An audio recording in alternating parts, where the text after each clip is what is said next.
Ce jour dédié pour l'élévation de l'âme de Abraham ben Leb Yehuda, Zatzal de mémoire béni par son fils, Shalita. Ok, dans le cadre de notre rubrique, les jours de Parashat Tzav, donc ce Shabbat qui tombe juste après Purim, parle essentiellement des korbanot, des sacrifices, et parle entre autres du korban toda, le sacrifice du merci. Le merci, c'est une chose super basique dans toute la Torah. Le Ramban, Nachmani, décrit que la raison pour laquelle Dieu a créé l'être humain, quel est notre rôle sur terre, remercier Hachem. Remercier Hachem et le louer. Cette semaine, ça fait 25 ans que notre ascenseur n'a pas été arrangé. Et là, pendant une semaine, on a payé très cher d'ailleurs, il arrange. Pendant une semaine, il n'y a pas d'ascenseur. Hier, après une semaine, j'ai dit à ma femme, l'ascenseur marche. Quel bonheur! Quelle joie! C'est vrai. Vous me direz, c'est pas qu'on sort d'une chimiothérapie. Mais même pour un petit truc de rien du tout. Pendant une semaine, on a monté quelques... D'ailleurs, c'est très bien pour la santé, en plus. D'accord? Mais c'est casse-pied. D'accord? Il faut monter à pied, des fois, parce que tu reviens des emplettes, tu vois, des sacs, c'est lourd, etc. Combien on est heureux que de nouveau l'ascenseur fonctionne. Mais c'est rien l'ascenseur. Regardez nous. Quelqu'un il a un petit bobo. C'est casse-pied. Un gros bobo, c'est terrible. Et quand ça part, combien c'est beau, combien c'est grand, comment on remercie Hachem. Mais nous, on a une maladie terrible qui s'appelle l'habitude. On est habitué. C'est normal qu'on voit, c'est normal qu'on respire, c'est normal qu'on est aux toilettes normalement, c'est normal que tout. Va faire un tour à l'hôpital, tu sors là-bas, tu chantes le Hallel. Tu chantes le Hallel. Tu prends beaucoup de médecine, tu vois tout le type de maladies terribles qu'il peut y avoir. Tu chantes le Hallel que tu es en bonne santé. Ah, mais eux, ils disent quoi? C'est qui, eux? Les gens que nous disent le Hallel comme on les voit. Eux, ils disent le Hallel devant qui? Il dit, tu te rends pas compte quel bonheur tu as d'être en bonne santé. Remercie Hachem. C'est vraiment comme ça. C'est vraiment comme ça. Nous, on est habitués. Tout est normal. Et encore pire quand ça ne va pas, il y en a qui se plaignent. Mais pourquoi? D'accord? Il y a un verset, j'ai encore dû dire ça hier, dans Kiddushin. Vous pouvez voir, c'est à la fin de Kiddushin, Daf-P, 80. C'est quelqu'un qui se plaint à Dieu. Pourquoi tu me fais ci? Pourquoi tu me fais ça? Il dit, mon cher ami, regarde les péchés que tu as faits. Dis merci que je te laisse en vie, je te donne la vie déjà. D'accord? On croit qu'on nous doit tout. C'est exactement le contraire de ce que veut la Torah. Le Ramban dit, le but, c'est qu'on remercie Hachem, qu'on loue Hachem. Qu'est-ce qu'il y gagne Hachem? Tu crois qu'il a besoin de nous? Nous, on y gagne. Qu'on puisse remercier, qu'on puisse se mettre en contact avec Hachem. Remercier le roi du monde, il nous donne la parole pour pouvoir le remercier. Un escargot, il peut remercier Hachem. Un bœuf, il peut remercier Hachem. Le seul qui peut, c'est l'être humain. Et nous, en tant que peuple juif, encore plus. Plus que les anges. Quand un juif remercie Hachem, Hachem dit à tous les anges, taisez-vous, regardez. Ah, c'est un poids énorme. Et la tendance naturelle, c'est pas vouloir remercier. Pourquoi? Parce que quand quelqu'un te fait quelque chose de bien, tu te sens reconnaissant. En hébreu, on dit, je suis assir toda, je suis prisonnier du... Quand je dis que tu dis, je te remercie beaucoup, je suis assir toda, je te remercie infiniment, je suis prisonnier du merci. De façon naturelle, on déteste être reconnaissant, la partie animale de nous, parce que c'est une dette. On dit en hébreu, quand on est très reconnaissant à quelqu'un, on dit, je suis assir toda. Ça signifie, je suis prisonnier du merci. Parce qu'on se sent prisonnier, d'accord? Mais c'est faux.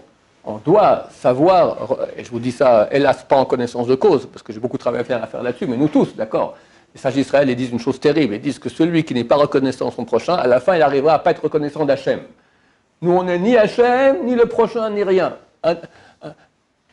Une des personnes à qui on doit être le plus reconnaissant, ce sont nos parents. D'après la Torah, ils sont comparés à Hachem.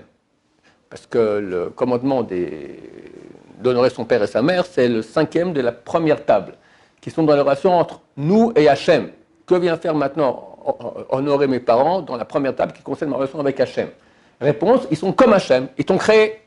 Il y a 3 associés dans la création de l'être humain, papa, maman et Hachem. Donc ils sont associés, donc ils sont à certains points au même niveau. Combien on doit à nos parents? Combien de reconnaissance? Qui a la reconnaissance aux parents? D'accord? C'est Zichronah Livracha, de mémoire bénie, d'accord? Et aux gens. En tout cas, on est censé être très reconnaissant à Hachem. regardez à quel point les plus grandes nations juives, Moshe Rabbeinu, il a 80 ans, et il va dans le désert, et il cherche un petit mouton qui s'est échappé, tout coup il voit la vision du buisson ardent. Et Dieu lui parle, et lui, va sauver mon peuple. Il dit, je ne veux pas. Pendant 7 jours, Dieu va tenter, va essayer de convaincre Moshe Rabbeinu de ne pas y aller. Un des arguments que dit Moshe Rabbeinu, d'y aller. Un des arguments de Moshe Rabbeinu, c'est « je suis bègue, je vais aller voir le roi, etc. Je suis pas, laisse-moi, moi je ne suis pas le type qui a assez parlé en public, tout ça, j'arrive pas. » Pourquoi il est bègue? Parce que quand il était petit, il était sur les genoux de Pharaon, il était adopté par la fille de Pharaon, et il prenait la couronne du roi et mettait sur sa tête. Et tout coup, un des ministres a dit Sa Majesté, ce petit-là, il a l'air dangereux, hein. Peut-être un jour il va prendre ta place. Pharaon a eu peur, il dit bon, alors qu'est-ce que je fais? Je vais le tuer, je le liquide, on le met dans les caves du KGB avec Poutine. Alors il y avait là-bas Yitro. Yitro était un des conseillers de Pharaon. Il a dit quoi, vous allez tuer un petit bébé? Jamais de la vie, faites-le un test. Amenez maintenant une assiette pleine d'or, une assiette pleine de charbon ardent, on verra qu'est-ce qu'il va choisir. Moshe va pour prendre l'or, d'accord? Et un ange est venu, hop, il lui a fait prendre du charbon ardent, il a eu peur, il l'a mis dans sa bouche, et il s'est brûlé la langue, et depuis, il est devenu bègue. Ok, il est bègue. Hachem va envoyer Moshe Rabbeinu en Égypte pour sauver Am Israël. Pour cela, il fait des miracles extraordinaires. Extraordinaires! Baba Saleh, une fois, avait un type qui était bègue, et qui le prenait en route sans cesse comme ça. Après quelques années, il a dit, Kvodarav, faites quelque chose pour moi je souffre énormément, je ne peux rien faire, je suis bègue, etc. Il a fait comme ça, il a passé son doigt sur la bouche, plus rien. Toute la bègue, je ne sais pas comment on dit, d'accord, il est devenu tout à fait normal. Ça, c'est Baba Saleh. Hachem avec Moshe Rabbeinu, tu fais des miracles pour sortir d'Égypte, tu veux que Moshe aille, mon cher ami, c'est fini, tu n'es plus bègue. Et il reste bègue. Pourquoi? Moshe a dit, non, je veux rester bègue. Pourquoi? Je veux me rappeler, je veux avoir la reconnaissance à Hachem du miracle extraordinaire qu'il m'a fait quand j'étais petit, que j'ai failli mourir, j'aurais pu prendre l'or, on m'aurait tué. Grâce à Hachem qui a envoyé un ange, j'ai été sauvé. Pour me souvenir de ne pas oublier le bien qu'Hachem m'a fait. Regardez, de qui on parle? Moshe Rabbeinu. Moshe Rabbeinu, lui-même s'est fait un signe, il préfère rester bègue pour pouvoir se rappeler. Nous, on a quelque chose. Un jour, on remercie. Si déjà on remercie Hachem, bah, Hachem, on était malade, on a guéri, etc. Un jour, 2 jours, 3 semaines, la vie continue, terminée. Wallo, plus rien. Combien on doit remercier Hachem? David Amelech, il va se battre contre Goliath. Il n'était même pas soldat. Ses 3 frères sont partis au combat. Son père lui a dit, va leur donner un peu à manger, tu donnes aussi à leur chef, comme ça, qui sera sympa avec eux. Il arrive là-bas, et tout à coup, il voit que les gens se mettent à trembler. Qu'est-ce qui se passe? Goliath sort, ça fait 40 jours qu'il sort, tous les matins. Et pendant le moment où tout le monde fait Shema Israël, il commence à blasphémer, dire, vos dieux, ils ne vont rien du tout, etc. Regardez, envoyez un contre moi, etc. Et Shaoul, votre roi, qu'est-ce qu'il a fait? Tout le monde se met à trembler. Amenez un, on va faire un duel. David entend ça, mais je vais aller. Pour qui se prend cet incirconcis? C'est moi, je vais le ratatiner. Son grand frère lui crie dessus. Allez, Goldorak, allez, rentre à la maison. Qui t'es venu voir le combat, hein? Tu veux voir la guerre? Tu crois au cinéma? Rentre à la maison. Bon, pour finir, il entend, le roi Shaoul entend qu'il y a un petit jeune comme ça, maison de Ishaï. Ishaï, c'est un grand sadique, qui veut se battre contre Goliath. Shaoul l'amène et il voit un petit jeune. Et tu ne pourras pas te battre contre un petit jeune, qu'est-ce que tu vas faire contre Goliath? Il dit, Sa Majesté, quand j'avais 12 ans, j'étais en train de paître les moutons, puis il y a un petit mouton qui est parti comme ça, je vais le chercher, tout d'un coup, il y a un ours qui est arrivé et un lion, les deux ensemble. Je les ai déchirés en petits morceaux. Alors celui-là, quoi, je pourrais rien faire contre lui. Et il va, Baruch Hashem, il a gagné le combat. Les sages d'Israël disent que lorsque David Amelech a déchiré le lion et le loup, quand il a pris le petit mouton, le mouton a grandi, il s'est râpé, il a mis une petite croix dessus, comme ça, il a grandi, puis un jour, qu'est-ce qu'on fait du mouton? On en fait un méchoui, d'accord? Alors, ils ont fait un méchoui du mouton, mais il a gardé la peau, il s'est fait avec cela une ceinture. Pourquoi il fait une ceinture avec la peau de ce mouton? Pour se rappeler du miracle, toute sa vie. Combien je dois être reconnaissant à Hachem pour ce qu'il m'a fait comme grand cadeau? Que j'ai pu tuer le lion et l'ours. C'est que le début, après Goliath, etc. Combien David Amelech, tout le Tehillim, c'est que des remerciements à Hachem pour tout, pour la souffrance qu'il a eue aussi. Et que Dieu l'a sauvé hors de la souffrance. Maintenant, revenons à notre paracha. Dans les sacrifices, il faut savoir qu'il y a deux catégories de sacrifices. Il y a les Kodesh Kodashim, les saints des saints, tels que Ola, Hacham, Khatat, et il y a ce qu'on appelle les saints. les shlamim, c'est moins sain. C'est sain aussi, mais c'est moins sain. C'est pas sain des saints, c'est sain. Les kodashim kalim, sain léger. D'accord? Sain des saints, koché kodashim kalim, sain léger. Qu'est-ce qu'il y a de différence entre les deux? Plusieurs, notamment le fait que les koché kodashim, les saints des saints, on peut les manger que dans l'enceinte du temple, alors que les kodashim kalim, on peut les manger dans toute l'enceinte de Jérusalem. Et il y a un temps aussi pour consommer le sacrifice. Les sacrifices qui sont entièrement brûlés, là, et qui sont consommés par les Kohanim, qui sont consommés par les Kohanim, une partie brûlée, une partie par les Kohanim, une partie par les propriétaires du sacrifice. Parce qu'il y a une période.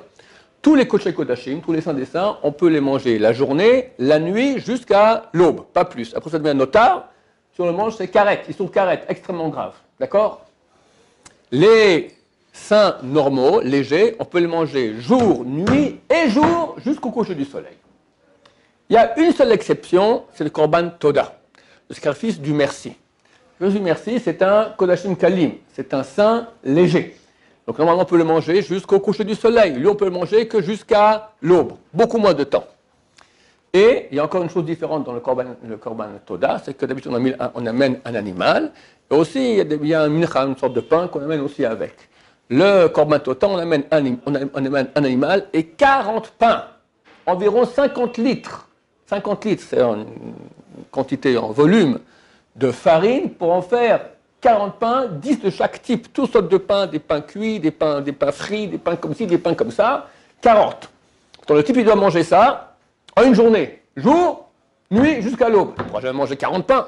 Le méchoui encore un peu, mais les 40 pains. Alors forcément, pourquoi est-ce qu'on fait cela? Pourquoi peu de temps et tellement à manger?